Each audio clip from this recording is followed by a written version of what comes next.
Well, hello! Welcome back to my channel. Deshauna here to talk about a friggin' book. As you have already determined from the title, I am talking about Pride by Ibi Zoboi. I read this for Blackathon, which is the readathon going on in February. I have had this one on my radar for a while since it came out. Since before it came out, people were talking about it. And then I saw those Owl Crate editions going around with pink instead of blue, and then with pink sprayed edges. And I really want one of those now because I liked this book quite a bit.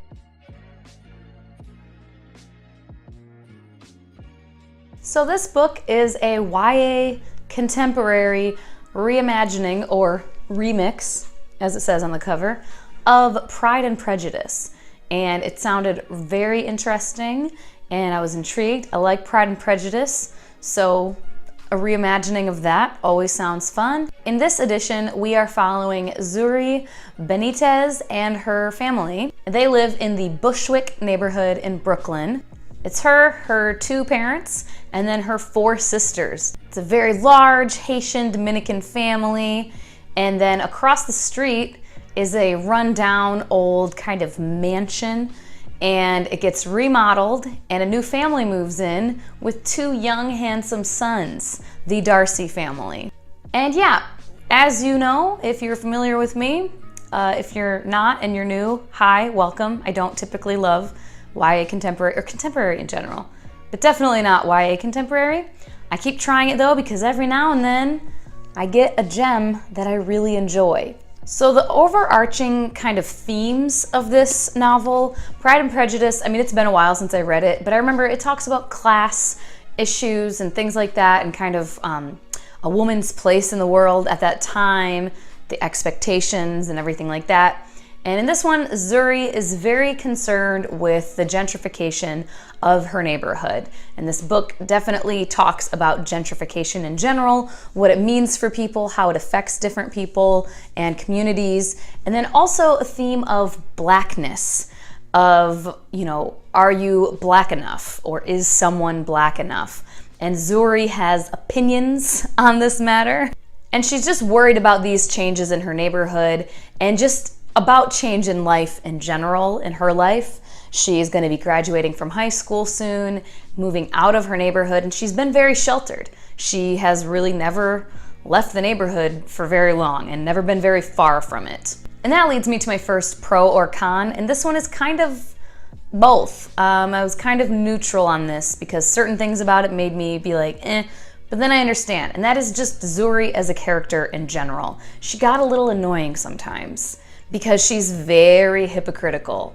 She is mad about people being judgmental of her and her family and her neighborhood, but she immediately jumps to conclusions about other people and makes assumptions and judgments about them based on literally nothing factual, just her impression of people. And she doesn't really give people a chance to prove her wrong. She has her mindset that this is how they are, and she doesn't, and even if they are proving otherwise. And it's annoying, but also the reason I say it's kind of a pro is that it makes sense. She just has a chip on her shoulder in general. And like I said, she's very concerned with change in her world in general, just in her life. And I think for me it made sense because she's very worried about these changes, and I think that, Lily, I think that translated into a little bit of insecurity. Lily, stop! Be quiet. Ma'am. Insecurity in her place in life and what life is going to bring for her. And then something that was definitely a pro for me is that, for me personally, there are some certain things that YA contemporaries tend to do, and when they come up, I'm like, tropes and then some cliches. And something that I really dislike is when a character needs to tell a character. I just talked about this with A Princess in Theory, and this wasn't a big lie. In that video I was talking about the big lie, and P.S. don't mind my nails. But yeah, I was talking about the big lie trope, and this wasn't a big lie, but it was similar where a character knew something about, character A knew something about character B, and then character C was hanging out with character B and didn't know this thing, right? So character A was like, hey, I'm gonna call you. Or I think they wanted to tell them in person. Yeah, character A was like, I need to talk to you in person before you go hang out with character B, because I need to tell you something about them. And character C was like, nah, I don't care. I don't want to talk to you. I'm gonna go hang out with them. And instead of just being like, okay, instead of waiting and just being like, okay, I tried, character A went and texted character C to say, hey, character B is bad. Don't hang out with them. This is why. And I was like, thank you, sweet baby Jesus, for doing that and not making me sit here for pages on end being like, oh my God, just freaking tell them. Like, I loved that it didn't fall into that pit that I see happen pretty frequently. Like, they've been texting this whole thing, and I see that where in YA contemporaries and they're texting and whatever, and then all of a sudden it's like, we don't understand immediate technology anymore. I can't tell them because I couldn't tell them in person. Like, no, you can send a text. If it's important enough, you try to tell them in person. They didn't want to hear it, but you know that they need to know this, so just text them. And they did, and I was very appreciative.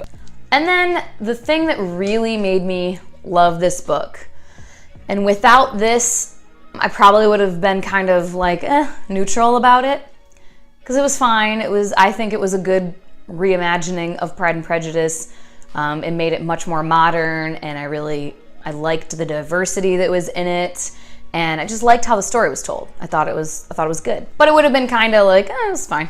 But the writing style in this book just was like, chef's kiss. Like, it was so good for me personally. It was poetic and, to me, like, moving, but without being superfluous and without being over the top and like, okay, calm down. It was just that shit that like hits you right here. Part of this is that Bushwick was like a character in this book. And whenever Zuri was talking about Bushwick and what Bushwick means to her, and describing a part of Bushwick and this corner or this park and how it feels to be there, I felt like I was there. I felt like I was her. I felt like this was my neighborhood, and it meant something to me. It was just that like slightly magical feeling that you get like right in your soul, and you're just like, oh. And I likened it to how I feel when I watch the movie Brown Sugar. Brown Sugar, if you have not seen it, what are you doing? Taye Diggs, Lena Satham, Mos Def, Queen Latifah, like, go watch it. Brown Sugar is a love letter to hip hop. And the scenes where Lena Satham, that's how you pronounce her name, right? I'm pretty sure I've heard her in an interview. Anyways, where she is describing what hip hop means to her, the day she fell in love with hip hop, the moment she fell in love with hip hop, and growing with hip hop. And when she is talking and doing the voiceover, and there's these scenes of the neighborhood and when she was a kid and the different things, it feels so like, to me, like I just get wrapped up in it, and it feels, again, like magical, and it hits you right here in the chest.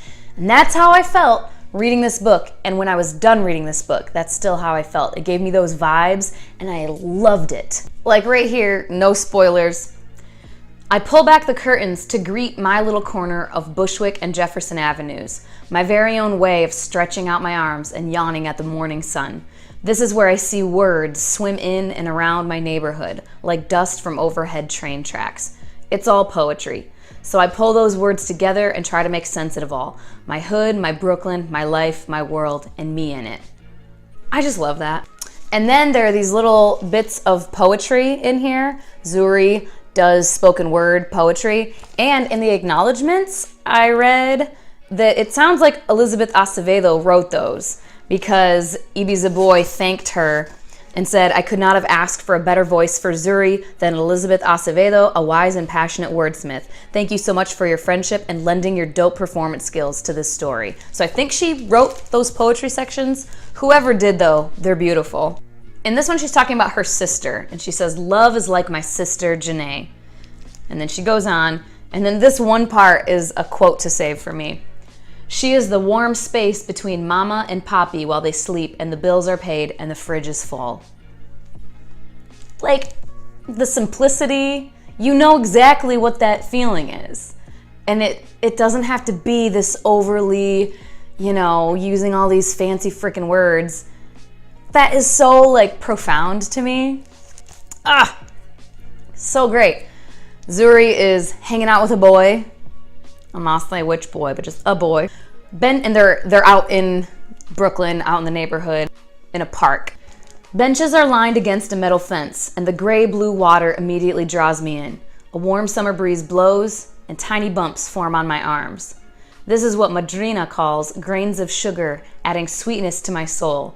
The first sparks of love and attraction, of something so new and tender that if I'm too firm with it, it will burst. Again, not gonna say who she's with or anything. Finally, he pulls away, but he looks into my eyes and raises his eyebrows as if asking me if I'm okay. I smile a little. He kisses me on the cheek before we make it back to the car. He opens the door for me, and I silently slide into the seat. I reach over to open the door for him. "Thank you," he mouths.